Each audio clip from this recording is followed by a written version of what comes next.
إن الحمد لله نحمده ونستعينه ونستغفره ونعوذ بالله من شرور أنفسنا ومن سيئات أعمالنا من يهده الله فلا مضل له ومن يضلل فلا هادي له وأشهد أن لا إله إلا الله وأشهد أن محمدًا عبده ورسوله أرسله بالحق بشيرا ونذيرا أما بعد فإن خير الحديث كتاب الله وخير الهدي هدي محمد صلى الله عليه وسلم وشر الأمور محدثاتها وكل محدثة بدعة وكل بدعة ضلالة وكل ضلالة في النار.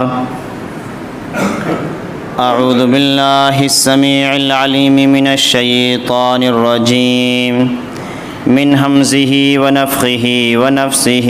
بسم الله الرحمن الرحيم. يا أيها الذين آمنوا اتقوا الله حق تقاته ولا تموتن إلا وأنتم مسلمون. يا أيها الناس اتقوا ربكم الذي خلقكم من نفس واحدة وخلق منها زوجها وبث منهما رجالا كثيرا ونساء واتقوا الله الذي تساءلون به والأرحام إن الله كان عليكم رقيبا. يا أيها الذين آمنوا اتقوا الله وقولوا قولا سديدا يصلح لكم أعمالكم ويغفر لكم ذنوبكم ومن يطع الله ورسوله فقد فاز فوزا عظيما. أو كما قال تعالى الله الذي خلقكم من ضعف ثم جعل من بعد ضعف قوة ثم جعل من بعد قوة ضعفا وشيبة يخلق ما يشاء وهو العليم القدير. حاضرین جمعہ، بزرگان دین، دینی و ملی عزیزوں، نوجوان ساتھیوں اور پردہ نشین اسلامی خواتین، سب سے پہلے اللہ رب العالمین کی تعریف و توصیف، حمد و ثنا، کبریائی بڑائی جن کا وہ حقدار ہے، جو ہم سب کا خالق ہے، مالک ہے اور تنہا پالنہار ہے. بعدہ درود و سلام ہو بالعموم تمام انبیاء پر، بالخصوص آخری نبی محمد عربی صلی اللہ علیہ وسلم پر، جن کو اللہ رب العالمین نے رحمت للعالمین قرار دیا، جو دنیا کی رشد و ہدایت کا اللہ رب العالمین نے جن کے ذریعے انتظام کیا.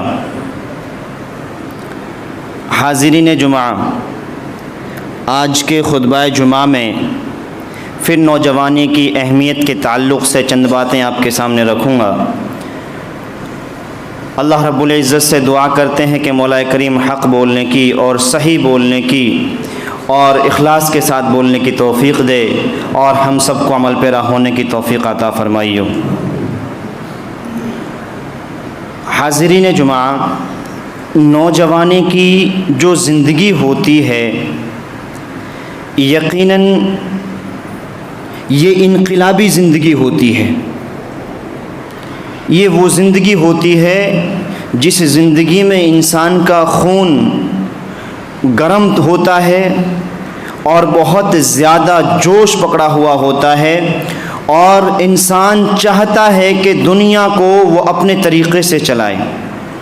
جوانی کی زندگی وہ زندگی ہوتی ہے جو اللہ رب العالمین کو راضی کرنے کی سب سے اہم زندگی ہوتی ہے. جوانی کی زندگی وہ زندگی ہوتی ہے کہ اللہ رب العالمین اس جوانی کی عبادت کو سب سے زیادہ قبول کرتا ہے اور اس کو بڑی اہمیت دیتا ہے. جوانی کی زندگی وہ زندگی ہوتی ہے، اس جوانی کی زندگی میں انسان اپنے ماں باپ کو بڑھاپے کی حالت میں پاتا ہے، اور بڑھاپے کی حالت میں پا کر کے اس جوانی میں جب ان کی خدمت کرتا ہے تو اللہ رب العالمین اس خدمت سے بڑا خوش ہوتا ہے۔ جوانی کی زندگی وہ زندگی ہوتی ہے جو انسان کے آگے تک کے صحیح اور غلط ہونے کا فیصلہ کرتی ہے۔ جوانی کی زندگی وہ زندگی ہوتی ہے جس قوم کے جوان صحیح ہوتے ہیں، جس قوم کے جوان راہ راست پر ہوتے ہیں، وہ قوم دنیا میں ترقی کرتی ہے، وہ قوم دنیا میں عزتوں سے نوازی جاتی ہے، اس قوم کو دنیا میں سرفرازی حاصل ہوتی ہے۔ جوانی کی زندگی وہ زندگی ہے جس قوم کے جوان راہ راست سے بھٹک جائیں، اپنے مقصد کو بھول جائیں اور اپنی قدر نہ کریں، وہ قوم دنیا میں ذلیل اور رسوا ہو جایا کرتی ہے۔ آپ عام الفاظ میں یوں کہہ سکتے ہیں، نوجوان شخص، نوجوان طبقہ، نوجوان لوگ قوم کی ریڑھ کی ہڈی ہوا کرتے ہیں۔ اگر یہ کام کرنا چھوڑ دے تو انسان صحیح سلامت کھڑا نہیں رہ سکتا۔ جوانی کی زندگی بڑی اہمیت کی حامل زندگی ہوتی ہے، جوانی کی زندگی بڑی عزیز زندگی ہوتی ہے اور بڑی اہمیت کی حامل زندگی ہوتی ہے۔ ہم نے اس زندگی کے تعلق سے قرآن اور حدیث کی چند باتیں سنی تھیں۔ مزید اگر ہم ابھی جوان ہیں تو جوان ہم سے پہلے اور بھی لوگ تھے، ہمارے اسلاف بھی تھے اور ہمارے کبار بھی تھے۔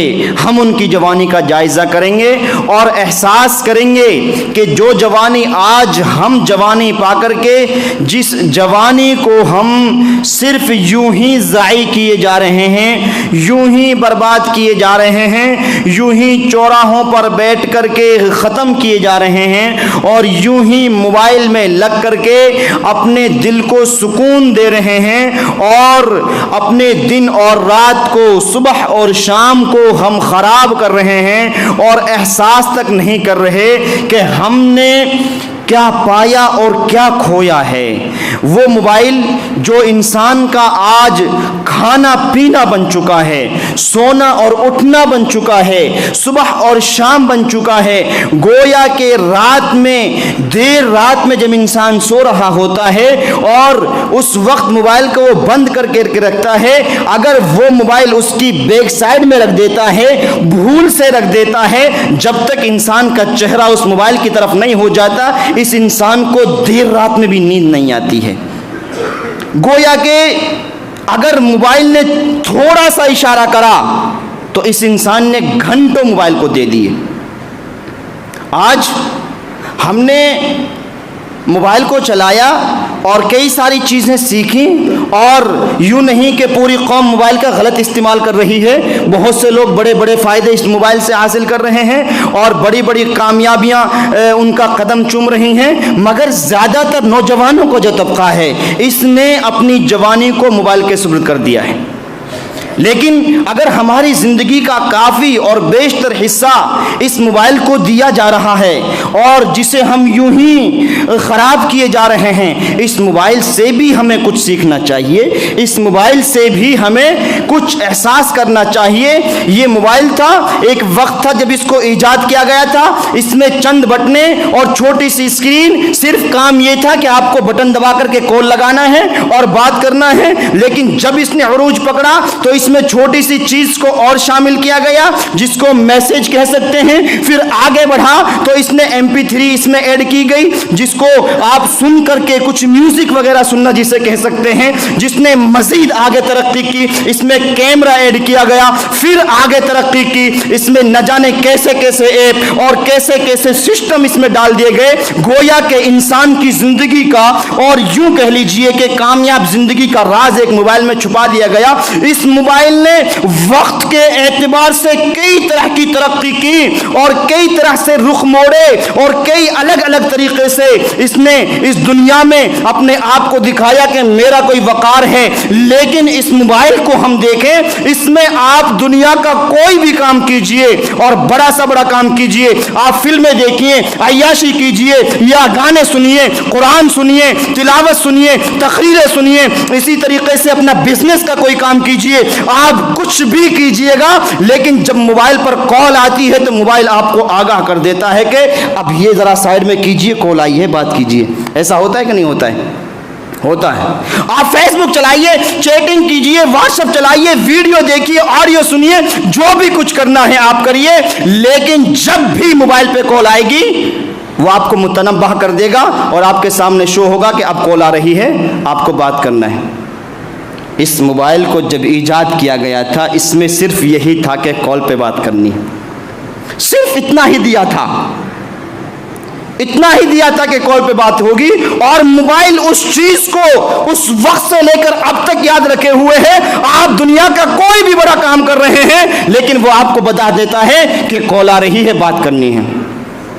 اور یہ انسان جس نے پیدائش سے پہلے ہی اللہ رب العالمین سے کہا کہ اللہ دنیا میں جا کر کے تیری عبادت کروں گا, تجھے معبود مانوں گا, تیرے علاوہ کسی کو معبود نہیں مانوں گا, وہ انسان اس چھوٹی سی چیز سے اتنا بھی نہیں سمجھتا کہ اس کے ایجاد کرنے والے نے اسے ایجاد کیا کال کے لیے, اور یہ موبائل ہر لمحہ یہ بتا دیتا ہے کہ کال آ رہی ہے اور ہر جگہ بتا دیتا ہے کہ کال آ رہی ہے. اور میں جو اس کے ایک طریقے سے اس کو یوز کر رہا ہوں اور چلا رہا ہوں, اور میں اس سے زیادہ کتنی بڑی وقار کا, کتنے بڑی حیثیت کا حامل انسان ہوں, اور میرا وہ رب جو پوری کائنات کا مالک ہے وہ بھی تو مجھ سے کہتا ہے کہ تمہیں عبادت کرنی ہے. ہم نے اس سے یہ بھی نہ سیکھا کہ یہ اپنے کام کو نہ بھولا, اور ہم نے اپنی جوانی کو, اپنی زندگی کو اس کے لیے بھلا دیا. احساس کرنا چاہیے. آج جن بچوں کے ہاتھوں میں قاعدے, پارے اور قرآن ہونے چاہیے تھے, وہ بچے آج موبائل لے کر کے گھوم رہے ہوتے ہیں. آج جن بچوں کو سننے کے لیے اگر کچھ چیز ملنی چاہیے تھی تو صحابہ کے واقعات, نبیوں کی ہسٹری اور پچھلی تاریخ اسلام ان کو سننے کو ملنی چاہیے تھی, وہ بچے اگر آج کچھ سنتے ہیں تو صرف عیاشی کی چیزیں سنتے ہیں. آج وہ بچے جن کے ہاتھوں میں قرآن ہونا چاہیے تھا موبائل لے کر کے گھوم رہے ہیں. اور احساس تو انسان کا ختم تب ہو جاتا ہے جب دنیا اس کو مزید موبائل کے جال میں پھنسا رہی ہوتی ہے اور یہ اس میں کھوتا ہوا چلا جاتا ہے. اور ایک چیز آپ نے نوٹ کی ہے, آج کا نوجوان ہے اور سوشل میڈیا سے بہت اچھے سے جڑا ہوا ہے, اور کوئی بھی دنیا کی اپڈیٹ آتی ہے تو اس کے موبائل میں پہلے پہنچ جاتی ہے. پہلے پہنچنے کے بعد کہیں بھی ایسے لگتا ہے کہ شاہ رخ خان کوئی فلم بنانا چاہ رہے ہیں اور اس کی فلم کا ویرودھ ہو رہا ہے, سلمان خان کوئی فلم بنا رہے ہیں اور اس کی فلم فلاں تاریخ کو آ رہی ہے اور اس کا لوگ مطلب اس کو بائیکاٹ کر رہے ہیں, دیکھنا نہیں چاہ رہے, تو یہ مسلمان اس وقت اپنی جوانی کو دکھاتا ہے اور کہتا ہے کہ نہیں, ایسے کیسے بائیکاٹ ہوگا, ہماری جوانی پھر کب کام آئے گی. ایسا ہوتا ہے کہ نہیں ہوتا ہے؟ اس کے بائیکاٹ کے چکر میں اتنی مزید لمبی لائنیں لگ جاتی ہیں کہ انسان احساس کرتا ہے کہ یہ کون سا نیا خدا بن گیا. اور یہی نوجوان جب اس کی مسجدیں بند کی جاتی ہیں اس کے سر پہ جوں نہیں رینگتی ہے.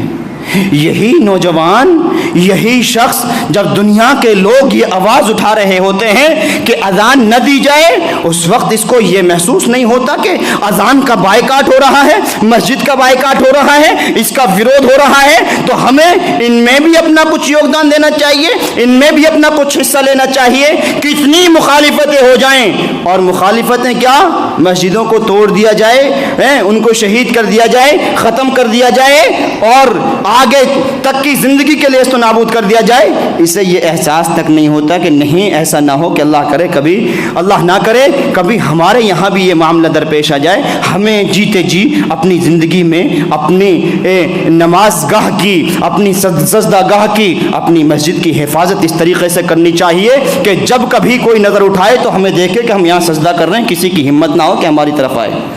نہیں, ایسا نہیں ہوتا ہے، ایسا ہونا چاہیے تھا، یہ محسوس ہونا چاہیے تھا۔ آئیے آپ جوانی کی زندگی کو دیکھیے اور اندازہ لگائیے کہ جوانی کی زندگی کتنی اہمیت کی حامل ہوتی ہے۔ نبی کریم صلی اللہ علیہ وسلم کو اس دنیا میں زندگی ملی، 63 سالہ زندگی ملی۔ آپ کو جو دنیا میں سب سے قیمتی وقت اور سب سے عظیم لمحہ جو ملا تھا، نبوت جس زمانے میں مل رہی تھی، اس وقت آپ کی عمر 40 برس کی تھی، وہ نوجوانی کی زندگی تھی۔ کیوں نہیں 15 سال کی عمر میں، 10 سال کی عمر میں اللہ تعالیٰ نے نبوت دے دی؟ اور کیوں نہیں اگر 40 سال کا انتظار ہوا تو اور 15 سال کا انتظار ہو جاتا؟ ایسا کیوں نہیں ہوا؟ نوجوانی کی زندگی تھی۔ ابو بکر صدیق رضی اللہ تعالیٰ عنہ، جن کا انبیاء کے بعد سب سے بڑا مقام اللہ تعالیٰ نے رکھا ہے، وہ شخص جب اسلام قبول کرتے ہیں وہ نوجوان ہوتے ہیں۔ ابو بکر کے بعد عمر فاروق رضی اللہ تعالیٰ عنہ، اگر وہ شخص جب تک مسلمان نہیں ہوتے تو مسلمانوں کے جان سے بڑھ کر کے دشمن ہوتے ہیں اور بہت زیادہ دشمنی مسلمانوں سے کر رہے ہوتے ہیں، لیکن جب ان کو ایمان جیسی عظیم نعمت سے نوازا جاتا ہے وہ نوجوان ہوتے ہیں۔ اور جو اسلام ابھی کئی سالوں سے صرف ایک گھر میں تھا، اس وقت اعلان کرتے ہیں کہ آج اسلام دار ارقم سے نکل کر کے خانہ کعبہ میں جائے گا، اور آج مسلمان خانہ کعبہ میں جا کر کے نماز پڑھیں گے، اور آج عمر ساتھ میں کھڑا ہے، اگر ہے کوئی مائی کا لال تو آئے ہمارا مقابلہ کرے۔ نوجوانی کی زندگی تھی۔ اگر بائیکاٹ کیا جائے تو ثبوت اس طریقے سے دیا جائے اور یہ بتایا جائے اگر کوئی ہماری عبادتوں پر حملہ کر رہا ہے، اگر کوئی ہماری عبادت گاہوں پر حملہ کر رہا ہے، اگر ہماری عزتوں کا معاملہ ہے تو آؤ پھر ہم ایک جگہ کھڑے ہیں۔ لیکن ایسا نہیں ہوتا ہے۔ آپ عثمان کو پڑھیے، اللہ کے نبی صلی اللہ علیہ وسلم جب اعلان کرتے ہیں کہ آج تو لوگوں تمہاری دولت کی ضرورت ہے، حضرت عثمان کھڑے ہوتے ہیں اور بک زبان کہتے ہیں کہ اللہ کے نبی صلی اللہ علیہ وسلم میں 100 اونٹ دے رہا ہوں، پھر ضرورت ہے پھر دے رہا ہوں، پھر ضرورت ہے پھر 100 دے رہا ہوں۔ اللہ کے نبی کہتے ہیں کہ عثمان آج کے بعد اگر تو کوئی نیکی نہ کرے، اس کے بعد بھی تجھے کوئی جنت سے نہیں روک سکتا۔ یہ جوانی کی زندگی ہوتی ہے جس میں جوش ہوتا ہے۔ جوانی کی زندگی صرف ہمیں نہیں ملی ہے، ہم سے پہلے بھی لوگوں کو ملی ہے۔ ایک صحابی رسول صلی اللہ علیہ وسلم، حضرت بلال کا نام ہم نے سنا ہوگا۔ حضرت بلال رضی اللہ تعالیٰ عنہ جو مؤذن رسول تھے، جوانی کی زندگی ہے، غریب ہیں لیکن اللہ پر ایمان لے آئے، اور ظالم ظلم کرتے ہیں، اور ظلم کی انتہا یہ ہوتی ہے سخت گرمی کے عالم میں ان کو چٹائی میں لپیٹ کر کے زمین پر رکھا جاتا اور لٹایا جاتا، اور چٹائی کی دونوں طرف سے دھوئیں دیے جاتے، اور وہ جوانی تھی، اس دھوئیں کے بیچ میں جو سانس لے رہے تھے ان سانسوں سے بھی یہ صدا نکل رہی تھی، اللہ احد اللہ احد اللہ احد۔ اللہ زندگی ملی ہے تو تیرے لیے ہے، اور اگر موت آئے گی تو موت تیرے لیے آئے گی۔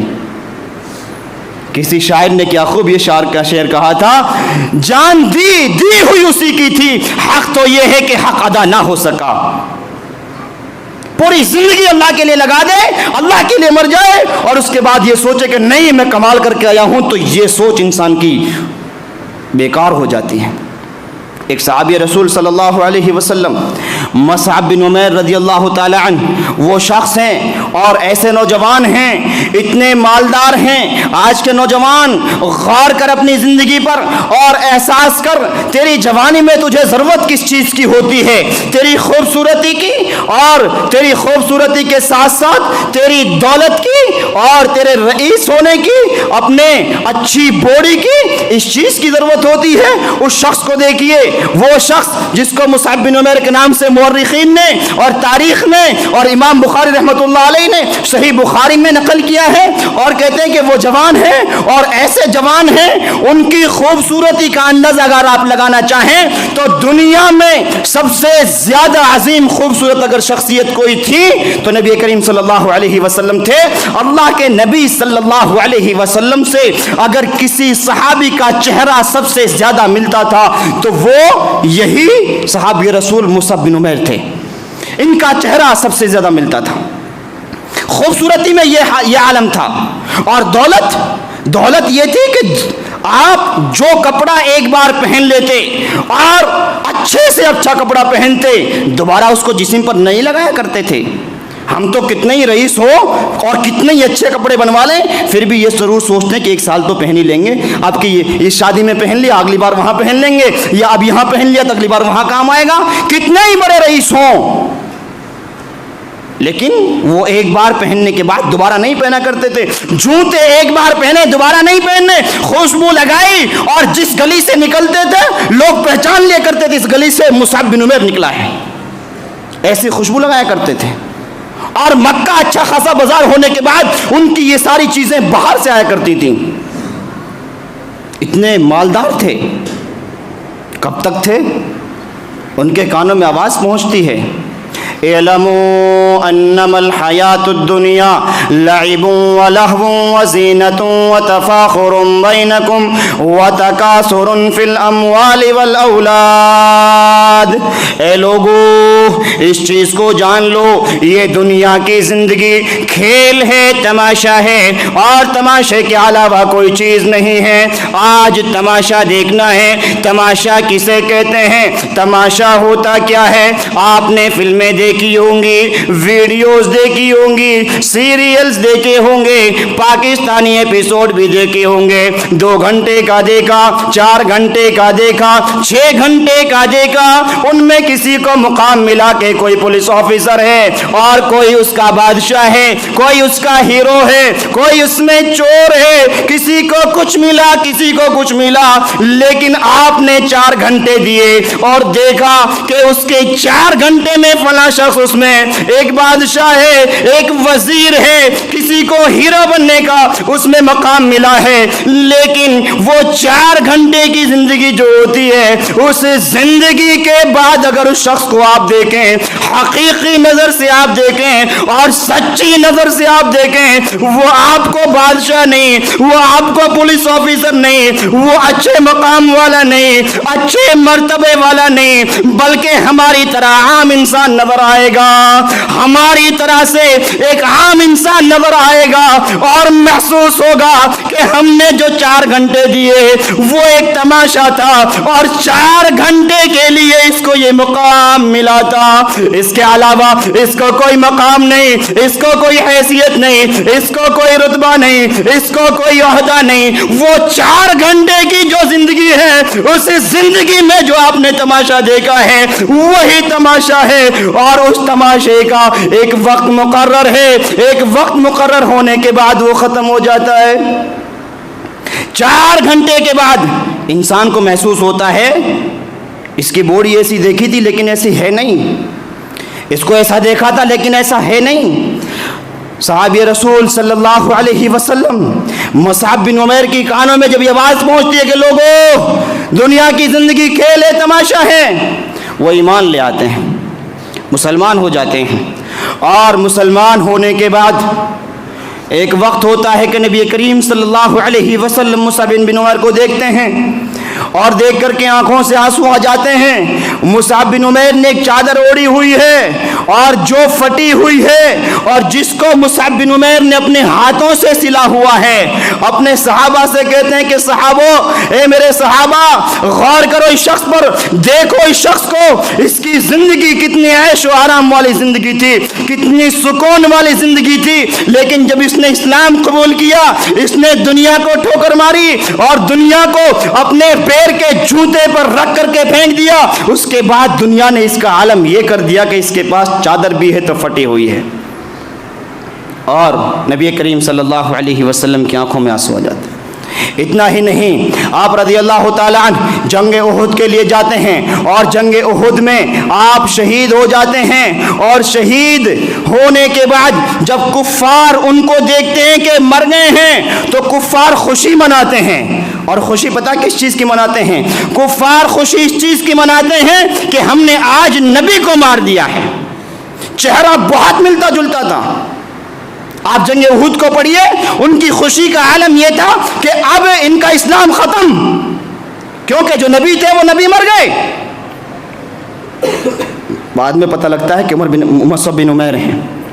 اور جب جنازہ اللہ کے نبی کے سامنے لایا جاتا ہے، ان کو کفن کے لیے جو چادر ملتی ہے وہ ان کے جسم سے چھوٹی ہوتی ہے، ان کے جسم سے چھوٹی ہوتی ہے، اور اگر سر ڈھانپتے ہیں تو پیر کھل جاتے ہیں، اور پیر ڈھانپتے ہیں تو سر کھل جاتے ہیں. صحابی رسول صلی اللہ علیہ وسلم اللہ کے نبی کے پاس آتے ہیں اور کہتے ہیں کہ اللہ کے نبی، معاملہ ایسا ایسا ہے، چادر ہے کفن کے لیے، اور چادر ایسی ہے اگر پیر ڈھک رہے ہیں تو سر کھل رہا ہے، اور سر ڈھک رہے ہیں تو پیر کھل رہا ہے. اللہ کے نبی نے دیکھا، پھر اللہ کے نبی صلی اللہ علیہ وسلم روئے اور کہا کہ میرے صحابہ دیکھو اس شخص کو، اس نے دنیا کو ٹھوکر مار کر کے ایک اچھی زندگی کو خریدا ہے اور اچھی زندگی کو پایا ہے. اس نے دنیا کو ترک کر کر کے آخرت کو پا لیا ہے. اور دیکھو یہ جب زندہ تھا تو ایک بار کپڑا پہنتا، دوبارہ نہیں پہنا کرتا تھا. کہتے ہیں کہ ان کا سر ڈھک دو اور پیر پر گھاس رکھ دو اور اسی طریقے سے میرے صحابی کو دفن کر دو. آج ہمیں غور کرنا چاہیے ان تمام چیزوں پر. اگر ہم جوان ہیں، ہمارے پاس جوانی ہے، اور اگر ہم جوان ہیں تو ہم سے پہلے بھی جوان تھے. اور عزیزو مجھے کہنے دیجئے، اگر ہم جوان ہیں اور ہم جوانی میں خدا کو بھول بیٹھے ہیں، ہم نے جوانی میں اور رب کا انکار کر دیا ہے، اور اللہ تعالیٰ سے ہمارا تعلق ختم ہو چکا ہے، اور ہم اس کی طاقت اور قوت کو تسلیم نہیں کر پا رہے ہیں، اس کو نہیں جان پا رہے ہیں، اور اپنی عیاشی کی زندگی میں مگن ہیں، تو آپ قرآن کریم کی اس آیت کریمہ پر غور کیجئے.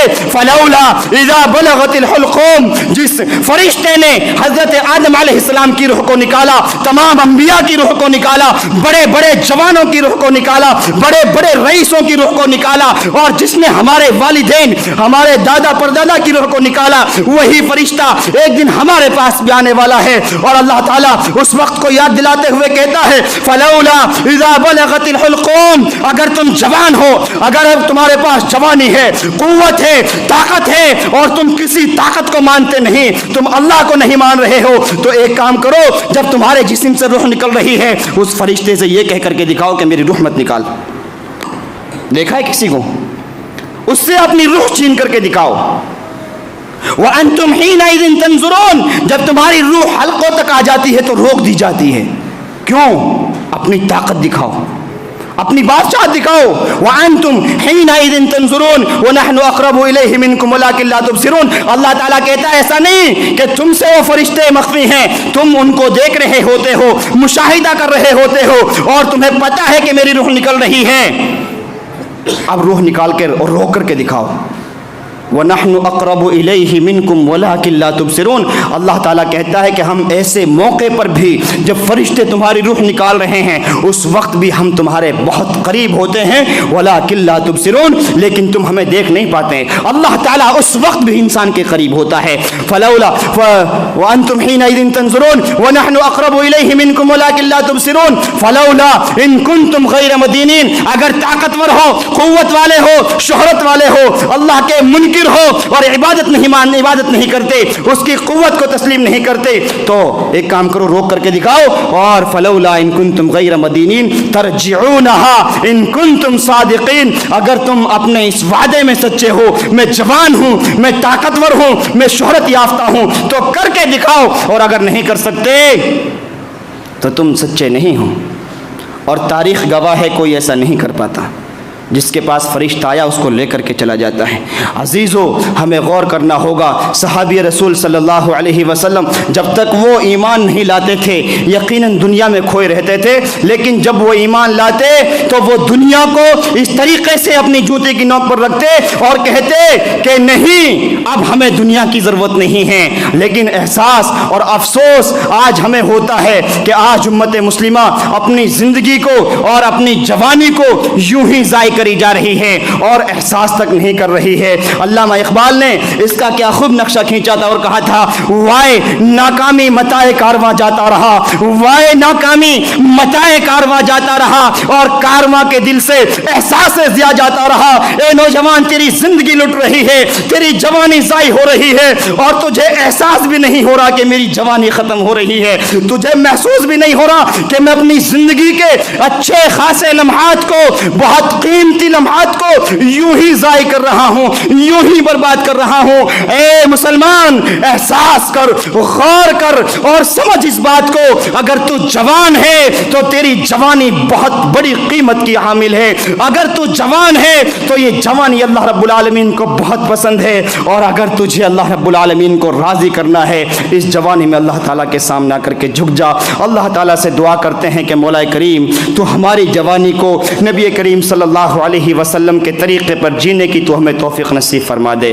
اللہ، اگر تو نے ہم کو جوانی دی ہے تو مولا کریم قوم کے لیے کچھ کرنے کی توفیق نصیب فرما دے۔ اللہ، اگر ہم جوان ہیں تو تیری دین کی تبلیغ کرنے والا بنا دے، تیری دین کی نشر و اشاعت کرنے والا بنا دے۔ مولا کریم، اگر ہم جوان ہیں تو ہمیں ایسی جوانی دے جس جوانی کی زندگی سے تو راضی ہو جائے۔ اللہ، تو نے ہمیں جوانی دی ہے، اس جوانی میں فیصلے کر دے کہ مولا کریم اللہ تعالیٰ تو ہمیں جنت الفردوس میں جگہ دے گا۔ مولا کریم، ہمیں اپنے بزرگوں کی، اپنے ماں باپ کی، اپنے اور اعزاء اقارب کی خدمت کرنے کی، ان کی عزت کرنے کی توفیق نصیب فرما دے۔ اللہ، جب تک دنیا میں زندہ رکھ، دین و ایمان کی حالت میں زندہ رکھیو۔ مولا کریم، مرنے کے بعد جنت الفردوس میں جگہ نصیب فرمائیو۔ آمین۔ وآخر دعوانا ان الحمد للہ رب العالمین۔